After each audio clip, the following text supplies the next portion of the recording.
बेटा नया चैप्टर आया 11वीं क्लास केमिकल बॉन्डिंग। कुछ लोग पिछले पे टाइम ऑनलाइन नहीं हुए थे, वीडियोस नहीं देखी थी, कुछ समझ में नहीं आया होगा। बेटा अब शुरू है चैप्टर, बिल्कुल स्टार्टिंग से है। आज से सभी वीडियोस को अच्छे से देखो, लाइक करो, सब्सक्राइब करो। यूनिट है केमिकल बॉन्डिंग।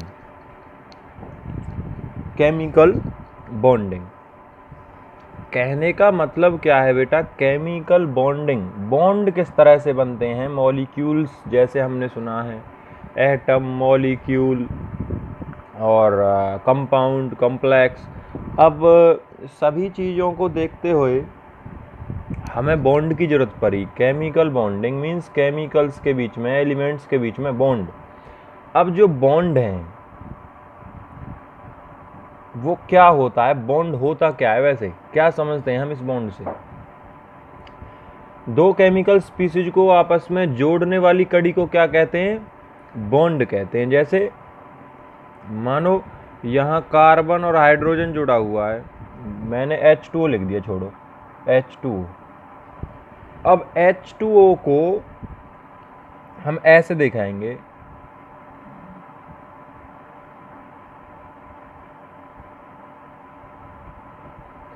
तो ये जो है ना, ये केमिकल बॉन्ड है। इसने हाइड्रोजन और ऑक्सीजन को आपस में बांधे हुए है, जोड़े हुए है। तो इस कड़ी को क्या कह रहे हैं हम? बॉन्ड। अब बात आती है केमिकल बॉन्डिंग में कि हमें थोड़ा सा और पढ़ना पड़ेगा। इसका मतलब पहले हमें एटम्स के बारे में जानना होगा, मॉलिक्यूल के बारे में जानना होगा। सबसे बड़ी चीज आ गई यहाँ अब एटम। एटम क्या होता है? एटम क्या होता है? मॉलिक्यूल क्या होता है? एटम वो छोटी से छोटी यूनिट है बेटा which can divided into other parts. कहने को तो डिवाइड हो जाती है इलेक्ट्रॉन, प्रोटॉन और न्यूट्रॉन्स में, लेकिन सिंपल कहेंगे कि ये छोटी से छोटी यूनिट जो डिवाइड ना हो सके। अब हमारे पास जैसे एटम है, अब चौक है आपके पास, चौक को बिल्कुल तोड़ देना, पाउडर लाइक क्रश कर देना, और जो उसका बिल्कुल स्मॉलेस्ट पोर्शन बचेगा ना, वो स्मॉलेस्ट पोर्शन हमारे पास एटम की फॉर्म में होगा। किसी भी चीज़ की फॉर्मेशन जो हुई है वो एटमों से ही हुई है। अब जैसे हम बात करते हैं मॉलिक्यूल की, अगर हम मॉलिक्यूल की बात करें तो मॉलिक्यूल की भी हम बात अगर करते हैं, अब अगर हम देखें मॉलिक्यूल या एटम, तो एटम तो एक छोटी से छोटी यूनिट है, स्मॉलेस्ट पार्टिकल है जो स्वतंत्र अवस्था में नहीं रह सकता, एग्जिस्ट नहीं कर सकता इंडिपेंडेंट रहने में। लेकिन अगर मॉलिक्यूल की बात करी जाए तो molecule is the smallest particle of an element और a compound which can exist freely, और you can say molecule is the combination of two or more than two atoms। Molecule क्या है? मॉलिक्यूल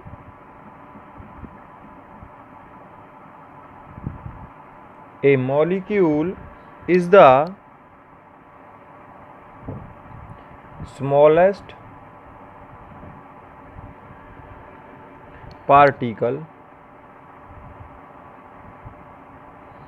which can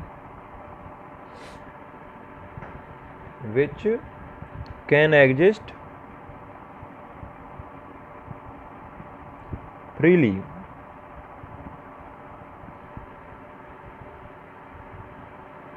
और हम ऐसे भी कह सकते हैं मॉलिक्यूल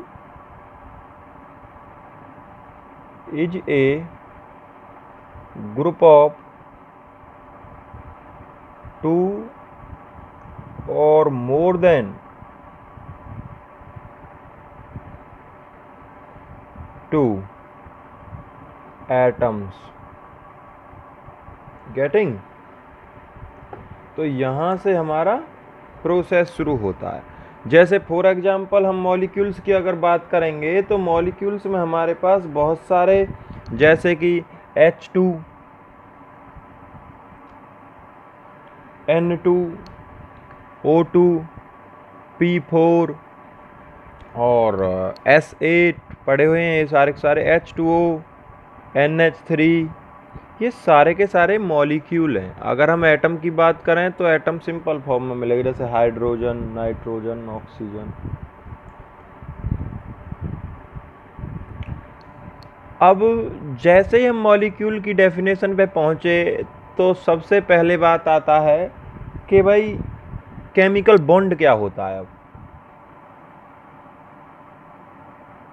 केमिकल बॉन्ड, अब हमें जब केमिकल बॉन्ड पता चल जाएगा तो क्या मैंने अभी समझाया था तुम्हें, भाई ये इसके साथ जुड़ा हुआ है, तो यहाँ पर कोई ना कोई ऐसी चीज़ होगी जो इसको और इसको जोड़ रही है। एक इलेक्ट्रॉन इसने दिया, एक इलेक्ट्रॉन इसने, या फिर हम कहें फोर्सेस होंगे यहाँ पर जो इसको और इसको आपस में जोड़े हुए हैं। तो हम ऐसे एक्सप्लेन कर देंगे द फोर्सेस। कैसे एक्सप्लेन कर देंगे? The forces which hold the atom, which holds the atom together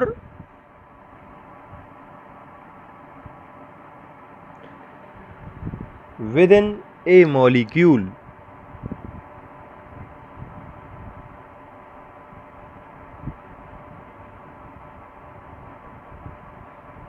Within a molecule, किसी मॉलिक्यूल के अंदर जो फोर्सेस ऑफ इंटरेक्शन होती हैं, एक दूसरे को अपनी तरफ खींच रही हैं, एक तरफ जोड़ रही हैं, होल्ड कर रही हैं आपस में इकट्ठा, उन्हें क्या कहते हैं? Are termed as chemical bonds. अब अगर हम देखें तो इसके बाद एक क्वेश्चन राइज होता है, और क्वेश्चन राइज क्या होता है बेटा? क्वेश्चन राइज ये हो रहा है कि ऐसा होता क्यों है। सबसे पहला question, why do atom combine? सबसे पहला क्वेश्चन क्या है? Why do atom combine?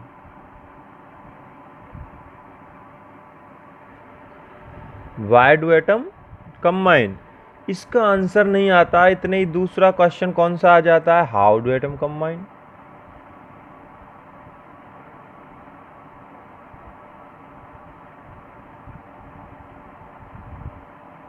देखो दोनों क्वेश्चन, दोनों भाई भाई हैं और दोनों ने अपना ताकत लगा रखी है बिल्कुल। वाई डू एटम कंबाइन, दूसरे ने इतने में क्वेश्चन कर दिया how do atom combine. Why do atom combine का क्या आंसर होगा बेटा? वाई डू एटम कंबाइन हमने पढ़ा था 10th क्लास में कि सभी को स्टेबल होना रहता है, और सभी को जब स्टेबल होना रहता है तो सभी स्टेबल कहाँ होते हैं? नोबल गैसेज बनकर। नोबल गैसेज बनने के लिए उन्हें अपने वैलेंस इलेक्ट्रॉन में या तो इलेक्ट्रॉन जोड़ने पड़ते हैं या उनमें से निकालने पड़ते हैं टू कंप्लीट देयर ऑक्टेट और डुप्लेट। तो आंसर क्या होगा? टू कंप्लीट देयर ऑक्टेट और डुप्लेट। जो ऑक्टेट होता है और डुप्लेट होता है, ऑक्टेट और डुप्लेट, जो ऑक्टेट और डुप्लेट होते हैं, उन ऑक्टेट्स और डुप्लेट्स में हमें क्या करना होता है? हाँ भाई, हमें क्या करना होता है ऑक्टेट और डुप्लेट में? ऑक्टेट और डुप्लेट में हमें 8 का और 2 का ग्रुप पूरा करना रहता है बेटा। ऑक्टेट का मतलब तो है ग्रुप ऑफ 8 इलेक्ट्रॉन्स, और डुप्लेट में ग्रुप ऑफ 2 इलेक्ट्रॉन्स। अब बात हमें ये समझनी है कि 8 कहाँ पूरा होता है, 2 पूरा कौन करते हैं? हमारे पास जो नोबल गैसेज हैं, नोबल गैसेज जो 18 ग्रुप कह सकते हो तुम, फिर 18 group, 18 group noble gases, inert gases, rare gases, सारी सारी वही हैं। कौन कौन सी हमारे पास? Helium, neon, argon, krypton, xenon, radon. अब मेरे पास यहाँ हाइड्रोजन है, lithium, sodium, potassium, rubidium, caesium. मैं अगर इस हाइड्रोजन को कंबाइन करता हूँ, हाइड्रोजन को मैंने Cl के साथ कंबाइन कर दिया, यहाँ पर है ग्रुप Cl, यहाँ है fluorine, chlorine, bromine, iodine, astatine. अगर हाइड्रोजन और क्लोरीन को मैंने कंबाइन कर दिया तो एक इलेक्ट्रॉन होता है इस पर और 7 इलेक्ट्रॉन होते हैं इस पर। अब इन दोनों ने आपस में शेयरिंग की। शेयरिंग का मतलब है ये इलेक्ट्रॉन पे इसका हक और इस इलेक्ट्रॉन पे इसका हक, मतलब ये दोनों इलेक्ट्रॉन यहाँ से हटके, ये दोनों इलेक्ट्रॉन यहाँ से हटके यहाँ आ गए मिडिल में। अब ये हाइड्रोजन एक लेकर 2 इलेक्ट्रॉन वाला बन गया, मीन्स इसका डुप्लेट पूरा होने पर भी ये नोबल गैसेस बन गया कि नहीं बन गया। और क्लोरीन ने एक ले लिया और क्लोरीन को एक जैसे ही मिला, इसका ऑक्टेट पूरा हो गया, ये आर्गन में कन्वर्ट हो गया। तो कोई तो 2 के ग्रुप में ही ऑक्टेट की जगह डुप्लेट की फॉर्म में ही स्टेबल हो रहा है और कोई ऑक्टेट बना रहा है। तो जो 2 की फॉर्म में स्टेबल हो रहे हैं, हीलियम में कन्वर्ट हो रहे हैं, उनका तो डुप्लेट पूरा होता है। जो 8 की फॉर्म में हो रहे हैं वो अपना ऑक्टेट पूरा करते हैं। तो ये इस तरह से डुप्लेट और ऑक्टेट का फंडा है। हमेशा ध्यान रखना कि जो हमारे पास बॉन्डिंग होगी वो शेयरिंग से होगी या जिस तरह से भी होगी, बॉन्ड बनने चाहिए। बॉन्ड जो बनेंगे वही है इनको एक दूसरे से जोड़ने के लिए कड़ी। How do atom combine, how do atom combine में हम क्या देखेंगे, एटम कंबाइन क्यों करते हैं तो हो गया, लेकिन एटम कंबाइन कैसे करते हैं, कैसे करते हैं भाई atom combine? By chemical bonding है मेरे पास तो आंसर, बाय केमिकल बॉन्ड। भाई कंबाइन कैसे करते हैं? केमिकल बॉन्ड, और इसी पे तो यूनिट बेस्ड है। कैसे कंबाइन करते हैं? By chemical bond. अब वो केमिकल बॉन्ड कौन कौन से होते हैं? वो केमिकल बॉन्ड हमारे पास कई तरह के होते हैं। केमिकल बॉन्ड कई तरह के होते हैं हमारे पास। कौन कौन से होते हैं? जैसे अभी पता लग जाएगा सारे, वैसे हमने कर भी रखे हैं, आ चुके हैं 10th क्लास में। भाई एक तो हमारे पास हो गए आयोनिक बॉन्ड, दूसरा हमारे पास कोवेलेंट,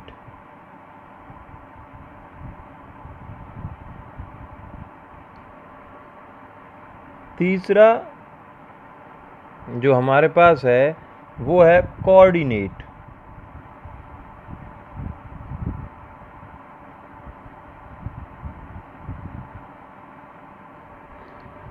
आयोनिक को इलेक्ट्रोवेलेंट भी कहते हैं, इलेक्ट्रोवेलेंट।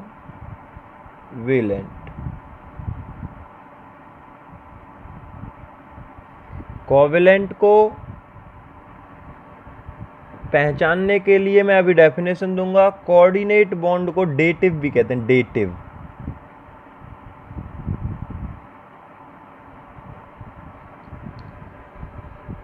Dative bond. बेटा आयोनिक बॉन्ड की अगर हम बात करें तो आयोनिक बॉन्ड जैसा कि नाम से ही रिप्रेजेंट हो रहा है, इलेक्ट्रोवेलेंट बॉन्ड। इलेक्ट्रोवेलेंट में होता है बाई कंप्लीट ट्रांसफेरेंस ऑफ 1 और मोर इलेक्ट्रॉन। कैसे बनते हैं ये? बाई कंप्लीट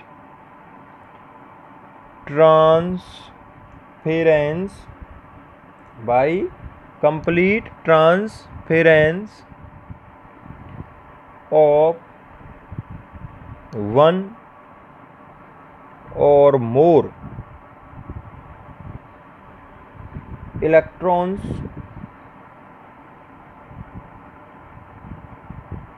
from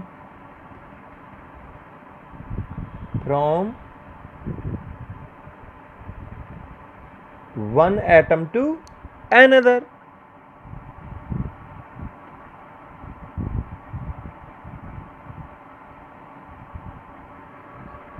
जैसे हमारे पास आयोनिक बॉन्ड होंगे जो, वो कब बनेंगे बेटा, वो जब बनेंगे, जैसे हमें अगर बॉन्डिंग बनाना है CaF2, मेनली आपको ध्यान रखना है ये बॉन्ड जब बनते हैं जब एक मेटल हो और दूसरा नॉन मेटल हो। हमारे पास फ्लोरीन पे कितने हैं 7, कैल्शियम पे कितने होते हैं 2। बेटा यहाँ से ये कंबाइन करेगा और ये कंबाइन करेगा, कंबाइन अगर करता तो कोवलेंट बॉन्ड बन जाएगा म्यूचुअल शेयरिंग से। इसका मतलब क्या हुआ, इसके पास कंडीशन क्या है, ये कैसे अपना ऑक्टेट पूरा करे, कैसे अपना डुप्लेट पूरा करे, या कैसे अपने आप को स्टेबल करे। इसके पास है 2 8 और 8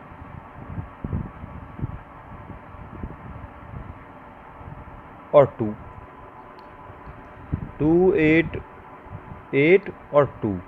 कैल्शियम के पास हो गया 2 और 8 10 और 8 18 और 2 20। इनके पास है 2 7 और 2 7। अब इन दोनों में से एक तो इसे दे देगा तो ये क्या, यहाँ एक रह जाएगा, फिर एक इसे दे देगा तो यहाँ फिर 0 रह जाएंगे। यहाँ 2 से 8 और 2 से 8, तो कहने का मतलब क्या हुआ, इसके तो 2 गए तो ये तो CH2+ बनेगा, और ये F- और F- दोनों कंपाउंड बनाने में हमें दोनों के फ्लोरीन आयन को अगर देखें तो दोनों पे -2 चार्ज है, कैल्शियम पर अकेले पर +2 है, तो न्यूट्रल है कंपाउंड। वैसे तो ऐसे बॉन्ड जब दिखेंगे तुम्हें, मेनली आपको ध्यान रखना है एक मेटल नॉन मेटल के मिडिल में बॉन्ड बनेंगे तो वो आयोनिक या इलेक्ट्रोवेलेंट होंगे, या फिर आपको ऐसा दिख रहा हो कि कंप्लीट ट्रांसपेरेंस हो रहा, कैल्शियम ने कंप्लीट ट्रांसपेरेंस कर दिया 1 या 2 इलेक्ट्रॉन का, 1 का 2 का किया इसने, तो ये कैसे बॉन्ड है, आयोनिक बॉन्ड है। अब यहाँ तक करना है तुम्हें, कोवलेंट और कोऑर्डिनेट बॉन्ड का कंसेप्ट कल समझाएंगे।